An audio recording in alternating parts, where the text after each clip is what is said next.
All right, good morning, everyone, and thank you for joining us. As you can see, this is a team effort. We are here. I think it's a great day for the city of New Orleans. We have our partners, the district attorney, Mr. Jason Williams, from the district attorney's office, as well as representatives from ATF, as well as state police, and other, part of my command staff, as well as part of the district attorney's staff. And what we're here today to discuss is some great news, again, to share with you all how collaboration actually works on a local, state, and federal level. We promised just before Mardi Gras that we would do an enhanced initiative with regards to VCATE, and that was bringing everyone together, bringing ATF into VCATE. We had the district attorney's office, U.S. attorney's office, and as a result, we were able to be intentional with some of our investigations, which I'm going to speak to today. On last Wednesday evening, our Special Operations Division located 18-year-old Tyrone Steele, who is a suspect in two separate murder incidents at a residence in the 1800 block of Tyrone Street. They did so knowing that early in that day, our district attorney, I want to thank you, Mr. Attorney, district attorney, for a special grand jury that was presented and conclusively linking Steele to a triple homicide that occurred on March 21st in the 4100 block of Encampment in the 3rd District, as well as a homicide in which a body was located on March 28th at the intersection of Morrison and Gannon in a canal. Steele was also booked with an aggravated criminal damage for a shooting that occurred on February 27th in the 3800 block of St. Bernard. These officers took Steele and several other suspects into custody and confiscated these 7 guns that you are seeing before you today. And right now, they are currently going through the forensic testing process. We're identifying true violent offenders and targeting them with intentionality as well as purpose.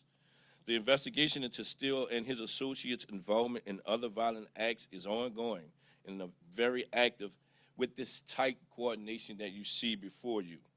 We're confident we will be able to connect these individuals to additional violent crimes in the very near future. But even more importantly, we cannot do this alone. And we've said this day after day after day. District attorney cannot do it alone. State police cannot do it alone. ATF, FBI, NOPD. None of us can do this alone. It would take a collaborative effort. And the only other partner that you do not see before you is you, in which we're speaking to today, the community. You're just as important to this collaboration as everyone else. I want to thank the hardworking men and women of the New Orleans Police Department, specifically today our VCATE unit, our homicide divisions, Special Operations Division, and working with our partners. I want to thank our partners at the District Attorney's Office. I want to thank our partners at State Police, FBI, ATF, for all that you do day in and day out to keep our city safe. And we are together committed to the safety of our city. And I believe that's very important. And as always, with our community, what I would ask, as always, if you see something, say something. Now's the time, if you have any additional information with regards to Mr. Steele and his arrest, or his associate's arrest, or any other investigations that we may have ongoing at this point in time, please feel free to contact Homicide at 504-658-5300, or you can do so anonymously with Crime Stoppers at 504-821-1111. I will now ask Mr. District Attorney to come up and say a few words, please. Thank you. Thank you, sir. Good morning. From day one, we've been very clear about the prioritization of violent crimes happening in this city. And that means murder, rape, and armed robberies. These are our top focuses, and especially now that courts and jury trials have resumed in earnest, really the first time since the wake of COVID-19, the public is now finally able to see the results of the collaboration between the NOPD and the DA's office and our federal and state partners, working to build strong cases based on the best evidence to secure justice for victims. And when you look at the last 3 or 4 weeks, you're able to see what the chief just described is the results of that partnership, the results of true collaboration. The district attorney's office has not lost a single trial since jury trials have resumed, and that has been with the hard work of the detectives and investigators here at the New Orleans Police Department. We've secured over 200 cases, 200 pleas in cases since January, and that is because of solid police work, building the evidence, collecting the evidence on the scene so that we can present it in court. This strong and necessary partnership is the reason that we are standing here today, announcing the grand jury indictment and the arrest of one of the most violent offenders in New Orleans, and that is one Tyrone Steele. Last week, as the chief said, my office, led by Assistant District Attorney Alex Kalinda, secured an indictment of Mr. Steele on 4 counts of first-degree murder and 1 count of aggravated burglary and 1 count of a conspiracy to commit aggravated burglary. And after securing that indictment in the DA's office last week during power outages and tornadoes, we obtained an arrest warrant. And the New Orleans Police Department, the VK unit specifically, with the help of state partners and federal partners, worked unceasingly from that morning on Wednesday until they captured him on Wednesday afternoon, and I can't thank them enough for that effort. After securing that indictment, this community is better off because you can see what was taken off of the streets. These are literally killing machines in front of you. This past weekend, I was at the Audubon Gentilly School, less than 10 minutes away from the site of this horrible crime in Gentilly, visiting with the Gentilly Terrace Gardens Improvement Association with President Green. And 2 weeks before that, I was with a school leader just down the street from where this incident occurred, talking about what was going on in Gentilly. And the theme of all those talks was very, very clear. People are exhausted from the senseless violence that is occurring in our community. And through this indictment and the subsequent arrest by the NOPD, I hope that the people of Gentilly and the people of New Orleans understand that we hear you. We hear you. And we are surging back at this violent crime surge that we've been seeing in our city and in this country. And we will continue to do everything legally in our power to surge back harder day in and day out to, number one, work together to investigate these crimes completely so that we can uncover the entire web of criminality that individuals are involved in. Not just one case, but every single harm they've caused in this community. And to strategically build strong cases and to surgically remove violent perpetrators from our community like Mr. Steele. I am so very grateful for the NOPD's homicide and VK unit, the ATF, the FBI, and every single individual that worked to help us secure this grand jury indictment and the subsequent arrest. Specifically, Alex, I want to thank you and Detective Nicholas Davis, Detective Ryan Oquan, Sergeant Rob Barrere, and ATF Special Agent Select Kurt Thellerhorn. It is because of their hard work, their smart work, we were able to get a very dangerous person off the street and a number of killing machines off the street.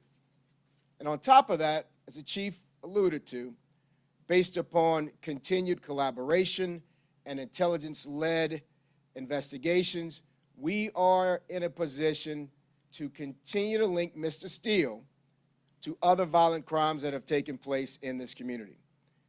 These times that we're dealing with right now are absolutely our most challenging in recent history. No chief has ever had to deal with what this chief has had to deal with. No DA's office has ever had to deal with the caseload that we're dealing with. But we are together committed to holding violent offenders accountable and securing justice for victims and families. That 4-point strategy that the chief and I laid out on the West Bank at that high school at the top of this year is absolutely working. And these guns in front of you, this indictment we've just described to you, is proof positive of that degree of continued collaboration. Special Agent Select, just come up and let him hear from me. Well, good evening, good morning, excuse me. My name is actually Tim Carroll. I'm the Assistant Special Agent in charge for the ATF New Orleans Field Division. I want to thank everybody up here for all the great work that they've done. As the agency that is responsible for primary jurisdiction of federal firearms laws, we're working very closely with the New Orleans Police Department and all of our state, local, and other federal partners to investigate, identify, investigate, interdict, and arrest the trigger pullers and the traffickers who are supplying them with firearms. This latest investigation is just a prime example of what happens when we all work together in law enforcement. So again, I thank you all. It was a great job, and we continue to look forward to working in concert with everybody. It's a great job by all. Thank you. Thank you, Zach. So with that being said, again, this is just one example. We're looking forward to doing much more work.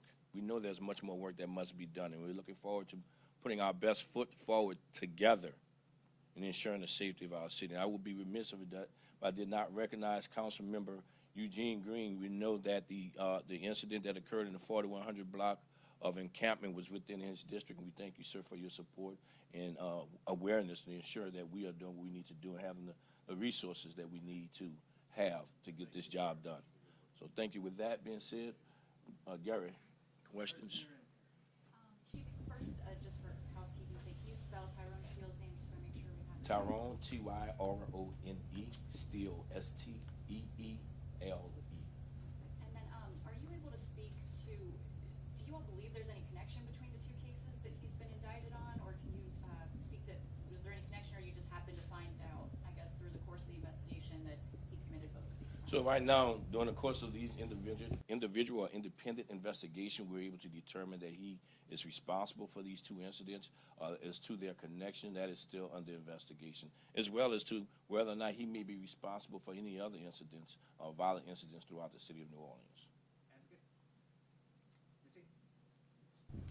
What was the process like of apprehending him during severe weather and tornado sightings? I mean, like the DA, I think he laid it out very well. I mean, no matter what happens, I mean, we've been through a civil unrest, a global pandemic. We still have a job that we must do in ensuring the safety of our city. So we were able to, while maintaining our awareness with regards to our brothers and sisters in St. Bernard Parish and assisting where we can with that, and anywhere else that was dealing with these weather incidents, we still had a job that we had to do, and we were able to be laser focused on doing just that. The DA, he was able to put together that grand jury, and upon doing so, we were able to immediately respond and follow through, and as the DA said, throughout that day, from that morning until that evening, to locate this individual as well as his associates. Gino? Chief, do you believe that he was working in collaboration with anyone else? I know that surveillance video was released of two people running from the Encampment Street murder scene. Are you guys looking for anyone else involved? So yeah, that is still a part of, an active part of our investigation. As you know, the video that we did release, there were two individuals that fled that scene. So we are trying to identify who that individual could have been, or who that individual is. So again, if anyone has any information, please contact Homicide. Please contact Crime Stoppers. Anybody else? Just to be clear on the nuts and bolts, so when and where was Mr. Steele taken into custody, and where were the guns confiscated from, and how many associates have been arrested in connection with him and his crime? So right now, he was located in the 1800 block of Tyrone at a residence within that block. Upon executing a search warrant, we were able to locate, seize these 7 weapons, as well as, I won't go into the number of associates, but a number of individuals were taken into custody as well as detained throughout that process to determine whether they are involved in this investigation or any other investigation. That is still ongoing at this point in time. Were any of those associates also booked with? Not these crimes, no, sir, not with these crimes, not at all, no. How old was he? 18 years old. Can you speak to that? I mean, we've been talking a lot about this, I think, lately, just young offenders, young victims of crime. An 18-year-old now charged with 4 counts of first-degree murder. I mean, step in and stop this from happening the next time? You know, it's heart-wrenching, you know, to look at, you know, these kids are our future. And again, I would say that it's not all of our kids. It's just a few. I like to lean on that maybe 5% if I had to put a number on it. It is not all of our kids. So we have to do our due diligence, but I tend to believe what you see before you, we're the back end of it. There are some things that should be done on the front end before we have to deal with our kids on this end. We never, ever want to have to deal with our kids on this end. So there's some things that we as society have to do differently in addressing and engaging our youth. And it's going to take the entire community to do their part, from faith-based to businesses to educators to everyone has some responsibility, elected officials, in getting our kids in a productive environment. All right, we got time for one more. Speaking to that, what about his prior criminal history, adult, and back to juvenile? So, you know, we don't speak to juvenile prior offenses first and foremost. And what we're looking at, I mean, him being arrested before, there was a case in which he was arrested, and it did not go as we have wished, but as the normal process would be, as we get new evidence, new information that we could present to the district attorney, we will take another look at that, and I can assure you that is exactly what we are doing right now, looking in to identify additional evidence or information that could further all of our ongoing investigations. What do you mean, the nature of the? Oh, it was a homicide. It was a homicide. He had been arrested before for a homicide. Yes. Ultimately, just not enough information for there to be a grand jury indictment. That is all we can really say to that at that point in time. But I think what we have put together right now, moving forward, we are hoping to have identified some additional information to hold him accountable for his actions. All right, y'all, thank you very, very much. Thank you all again.